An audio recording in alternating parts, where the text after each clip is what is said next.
മലയാളിയിലേക്ക് സ്വാഗതം. പ്രവാസികളെ സങ്കടത്തിലാഴ്ത്തിക്കൊണ്ടുള്ള ഒരു വാർത്തയാണ് ഇപ്പോൾ പുറത്തു വന്നിരിക്കുന്നത്. പ്രവാസി മലയാളി കാറിനുള്ളിൽ ദുരൂഹ സാഹചര്യത്തിൽ മരിച്ച നിലയിൽ കണ്ടെത്തിയിരിക്കുകയാണ്. 31കാരനായ മലയാളി യുവാവിനെയാണ് അർദ്ധരാത്രി കുവൈറ്റിൽ കാറിനുള്ളിൽ മരിച്ച നിലയിൽ കണ്ടെത്തിയത്.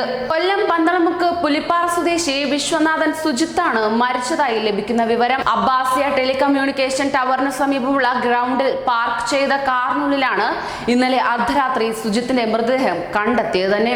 അതോടൊപ്പം തന്നെ സുജിത്തിന്റെ തന്നെ വാഹനത്തിലായിരുന്നു മൃതദേഹം കാണപ്പെട്ടത്. ഏറെ വൈകിട്ടും താമസ സ്ഥലത്ത് എത്താത്തതിനാൽ ഇദ്ദേഹത്തിന്റെ ഭാര്യ സുഹൃത്തുക്കളെ വിളിച്ച് വിവരം തിരക്കുകയായിരുന്നു. ഇതേ തുടർന്ന് സുഹൃത്തുക്കൾ നടത്തിയ തിരച്ചിലിലാണ് കാറിനുള്ളിൽ സുജിത്ത് ദുരൂഹ സാഹചര്യത്തിൽ മരിച്ച നിലയിൽ കണ്ടെത്തിയത്. അടുത്തിടെയായിരുന്നു സുജിത്തിന്റെ വിവാഹം നടന്നതെന്ന വാർത്ത പ്രവാസികളെ ഏറെ ഞെട്ടലാഴ്ത്തിയിരിക്കുകയാണ്. അതോടൊപ്പം തന്നെ ഭാര്യ പൂർണ്ണ ഗർഭിണിയാണെന്ന വാർത്തയും കുടുംബാംഗങ്ങളെയും പ്രവാസികളെയും തീരാ ദുഃഖത്തിൽ ആഴ്ത്തിയിരിക്കുകയാണ്. മൃതദേഹം നാട്ടിലേക്ക് കൊണ്ടുപോകുന്നതിനുള്ള നടപടിക്രമങ്ങൾ KKMA മാഗ്നറ്റ് ടീം അംഗങ്ങളുടെ നേതൃത്വത്തിൽ നടത്തി വരികയാണ്. ന്യൂസ് ഡെസ്ക് പ്രവാസി മലയാളി.